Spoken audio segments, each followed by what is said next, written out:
5 suku di Indonesia yang sangat disegani Belanda, dikenal berilmu tinggi.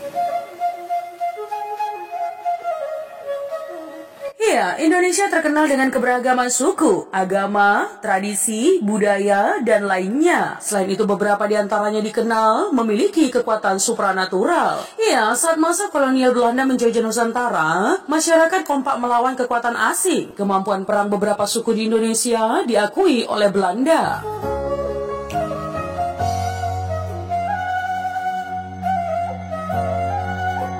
Dalam masa penjajahan Belanda, suku tersebut berupaya melawan pasukan Belanda dengan taktik perang gerilya dan ilmu magis. Berikut teman 5 suku di Indonesia yang paling disegani kolonial Belanda.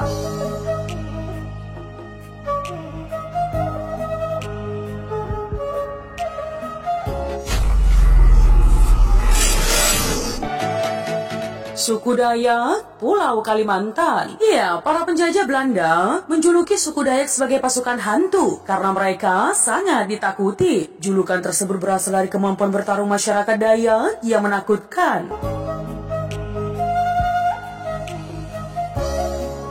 Suku Dayak adalah suku yang hidup dan beraktivitas di hutan. Oleh karena itu teman, sangat sulit bagi Belanda untuk menaklukkan orang Dayak. Selain menguasai benteng alam, orang Dayak juga memiliki kemampuan kamuflase yang sangat baik di hutan. Selain itu teman, suku Dayak juga dikenal memiliki kemampuan bertarung yang sangat handal. Nah teman, selain lincah dalam pertarungan jarak dekat dengan mandaunya, suku Dayak juga lihai dalam pertarungan jarak jauh, menggunakan substitusi racun. Dulu di suku Dayak, mandau dikenal dengan kemampuan terbang sendiri untuk mencari musuhnya. Lalu alat sumpit tiup yang digunakan mereka memiliki kekuatan mematehon, seperti senapan sniper yang dimiliki penjajah Belanda. Ya, karena di ujung sumpit tiup itu terdapat racun.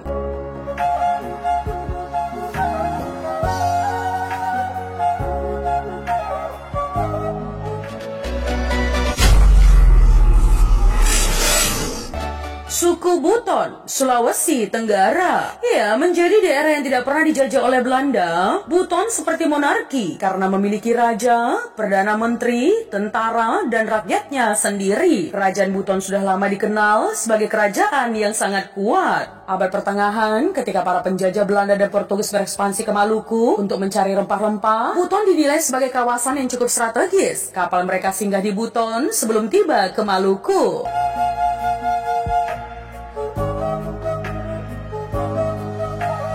Selain strategis, Buton dikenal kaya akan hasil bumi, terutama rempah-rempah. Karena itu, Belanda tidak berani menjajah suku Buton. Dengan adanya kerajaan Buton yang kuat, pihak Belanda tidak ingin mencari masalah dan menjalin hubungan baik dengan suku ini untuk mendapatkan rempah-rempah.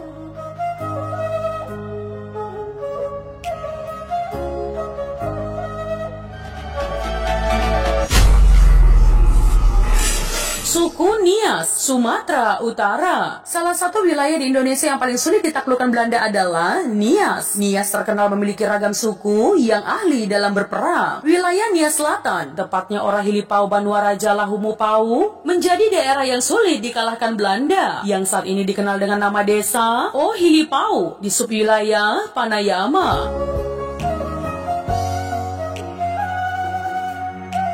Belanda harus menerima banyak kekalahan dengan melawan para pejuang Nias hingga mampu mengusir Belanda dari tanah Nias. Selain itu, suku Nias mendapat julukan dari orang Belanda, Lahouddrijver de Hollanders, yang artinya pengusir orang-orang Belanda. Lebih lanjut teman, pada tahun 1864, Nias dikuasai oleh penjajah Belanda hingga 1945 dan penjajahan itu berlangsung selama 81 tahun lamanya.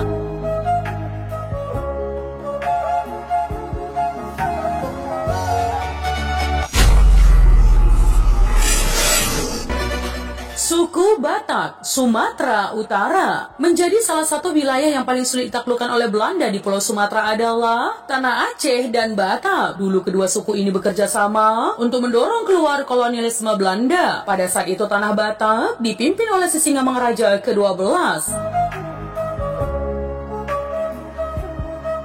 Belanda selalu gagal ketika harus menghadapi ancaman dari suku Batak. Selain itu, Sisingamangaraja ke-12 dikenal juga memiliki kesaktian luar biasa yang diwariskan secara turun-temurun. Para penjajah Belanda itu membutuhkan waktu sekitar 29 tahun untuk menaklukkan Batak. Iya, perang antara Belanda dan Batak berlangsung dari tahun 1849 hingga 1907, dan Belanda melakukan berbagai upaya untuk melawan perlawanan dari Sisingamangaraja ke-12 dan para pengikutnya.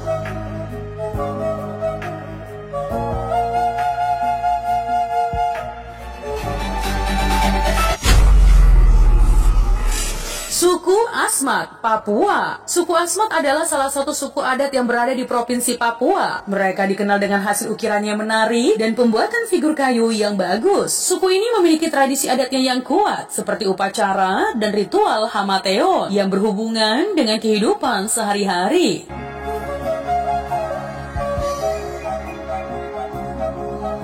Mereka mempertahankan kehidupan tradisional dengan tinggal di rumah panjang yang disebut rumah Honai dan terus menjaga hubungan dekat dengan lingkungan alam. Suku ini juga lihai dalam ilmu magis yang dapat membuat orang lain mengalami sakit misterius, kecelakaan bila mereka tidak menyukainya.